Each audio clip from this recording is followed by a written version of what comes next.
ನಮಸ್ತೆ ಸ್ನೇಹಿತರೆ, ಎಲ್ಲ ಹೇಗಿದ್ದೀರಾ? ಚೆನ್ನಾಗಿದ್ದೀರಾ? ನಾನಂತೂ ತುಂಬ ಚೆನ್ನಾಗಿದ್ದೀನಿ. ಹಾಗೆ ಇವತ್ತು ಮಸಾಲೆ ದೋಸೆಗೆ ಕೆಂಪು ಚಟ್ನಿ ಮಾಡೋದು ಹೇಗೆ ಅಂತ ನೋಡೋಣ. ಚಟ್ನಿ ಯಾವ ಥರ ಮಾಡೋದಂತ ನೋಡೋಣ. ಮಸಾಲೆ ದೋಸೆಗೆ ಹಾಕ್ತೀವಲ್ಲ ಅದು ಬಾಡಿಗೆ ಮೆಣಸಿನ್ಕಾಯಿ ಒಂದು 10 ಹಾಕ್ಕೊಂಡಿದ್ದೀನಿ, ಗುಂಟೂರು ಮೆಣಸಿನ್ಕಾಯಿ ಒಂದು 7-8 ಹಾಕ್ಕೊಂಡಿದ್ದೀನಿ. ಮತ್ತು ಇದನ್ನು ಚೆನ್ನಾಗಿ ತೊಳೆದ್ಬಿಟ್ಟು ಸ್ವಲ್ಪ ನೀರು ಹಾಕಿ ನೆನೆ ಹಾಕಿದ್ದೀನಿ. ಚೆನ್ನಾಗಿ ಸಾಫ್ಟ್ ಆಗಬೇಕು, ಒಂದು 2 ಅವರ್ಸ್ ಆದರೂ ನೆನೆಬೇಕು ಚೆನ್ನಾಗಿ. ಮತ್ತು 1-2 ಸ್ಪೂನು ಹುರ್ಗರಳೆ, ಮತ್ತು ಬೆಳ್ಳುಳ್ಳಿ, ಒಂದು ಸ್ವಲ್ಪ ಬೆಲ್ಲ, ಜೀರಿಗೆ, ಒಂದು ಚಿಕ್ಕದು ಈರುಳ್ಳಿ, ಮತ್ತು ರುಚಿಗೆ ತಕ್ಕಷ್ಟು ಉಪ್ಪು, ಮತ್ತು ಸ್ವಲ್ಪ ಹುಣಸೆಹಣ್ಣು ಹಾಕ್ಕೊಂಡಿದ್ದೀನಿ. ನಾನು ನೋಡಿ ಸ್ವಲ್ಪ ಹುಣಸೆಹಣ್ಣು ಹಾಕ್ಕೊಂಡಿದ್ದೀನಿ.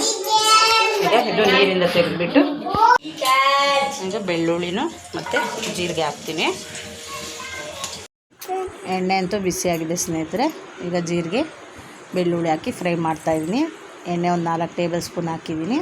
ಎಣ್ಣೆ ಜಾಸ್ತಿ ಹಾಕೋದ್ರಿಂದ ಒಂದು ವಾರ ಸ್ಟೋರ್ ಮಾಡಿ ಇಟ್ಕೊಬೋದು. ಇದು ದೋಸೆಗೆ ಅಷ್ಟೇ ಅಲ್ಲ, ಬಿಸಿ ಅನ್ನಕ್ಕೆ ಮೊಸರು ಹಾಕ್ಕೊಂಡು ಅದ್ರ ಜೊತೆ ತಿಂದರೆ ತುಂಬ ಚೆನ್ನಾಗಿರುತ್ತೆ ಸ್ನೇಹಿತರೆ. ನಿಮಗೂ ಯಾರಿಗೆಲ್ಲ ಇಷ್ಟ ಅಂತೇಳ್ಬಿಟ್ಟು ನನಗೆ ಒಂದು ಕಮೆಂಟ್ ಮಾಡಿ. ಹಾಗೆ ವಿಡಿಯೋ ಅಂತೂ ಇಷ್ಟ ಆದರೆ ಒಂದು ಲೈಕ್ ಕೊಡಿ ಸ್ನೇಹಿತರೆ. ನಮ್ಮ ಚಾನಲನ್ನು ಸಬ್ಸ್ಕ್ರೈಬ್ ಮಾಡ್ಕೊಳ್ಳಿ. ವಿಡಿಯೋ ಅಂತೂ ಎಂಡ್ ತನಕ ನೋಡಿ, ಸ್ಕಿಪ್ ಮಾಡ್ದಂಗೆ. ಈಗ ಮೆಣಸಿನ್ಕಾಯಿ ಹಾಕ್ತಾಯಿದ್ದೀನಿ ನಾನು, ನೀರಿಂದ ತೆಗೆದುಬಿಟ್ಟು. ಹುಷಾರಾಗಿ ಹಾಕಬೇಕು, ತೇವ ಇರುತ್ತಲ್ವ, ಅದಕ್ಕಾಗಿ. ಈಗ ಸ್ವಲ್ಪ ಫ್ರೈ ಮಾಡ್ಕೊಂಬಿಡೋಣ.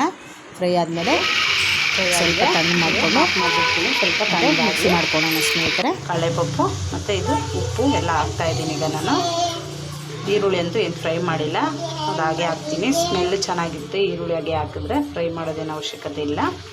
ಈಗ ಎಲ್ಲ ಹಾಕ್ಬಿಟ್ಟು ಸ್ವಲ್ಪ ಇಟ್ಕೊಂಬಂದು ಇದು ಫ್ರೈ ಆಗಿರೋದು ಗೊತ್ತಿ ತಣ್ಣಗಾಗಿದೆ. ಈಗ ಎಲ್ಲ ಮಿಕ್ಸಿ ಜಾರ್ಗೆ ಸೇರಿಸ್ಬಿಡ್ತೀನಿ, ಎಣ್ಣೆ ಸಮೇತ ಸೇರಿಸ್ತೀನಿ. ಮೆಣಸಿನ್ಕಾಯಿನೂ ಇದು ಸ್ವಲ್ಪ ನೀರು ಹಾಕ್ತೀನಿ. ಹಾಗೆ ಮೆಣಸಿನ್ಕಾಯಿ ನೆನೆ ಹಾಕಿದ್ನಲ್ಲ ಅದೇ ನೀರೇ ಸ್ವಲ್ಪ ಹಾಕ್ಕೊತೀನಿ, ಒಂದು 2-3 ಸ್ಪೂನಷ್ಟು. ಈ ನೀರು ಹಂಗೆ ಇಟ್ಕೊಂಡು ಮತ್ತು ಲಾಸ್ಟಲ್ಲಿ ತೊಳ್ಕೊಳೋದು ಬೇಕಲ್ಲ, ಸ್ವಲ್ಪ ಹಾಕ್ಕೊಂಡು ಯೂಸ್ ಮಾಡ್ಕೊತೀನಿ. ಈಗ ಮಿಕ್ಸಿ ಮಾಡ್ಕೊಂಡ್ಬಂದೆ ನಾನು. ಎಷ್ಟು ಚೆನ್ನಾಗಿ ಬಂದಿದೆ ಅಂತ ಹೇಳ್ಬಿಟ್ಟು, ತುಂಬ ಚೆನ್ನಾಗಿದೆ ಕಲರ್ ಮಾತ್ರ. ಇದು ನೈಟಲ್ಲಿ ವಿಡಿಯೋ ಮಾಡ್ತಾಯಿದ್ದಲ್ಲ, ಅಷ್ಟಾಗಿ ಕಲರ್ ಕಾಣಿಸ್ತಾಯಿಲ್ಲ, ಫುಲ್ಲು ರೆಡ್ ಕಲರ್ ಆಗಿದೆ, ತುಂಬ ಚೆನ್ನಾಗಿ ಕಾಣಿಸ್ತಾ ಇದೆ. ಇಲ್ಲಿ ಫೋನಲ್ಲಿ ಅಷ್ಟು ಕಲರಾಗಿ ಕಾಣ್ತಾ ಇಲ್ಲ.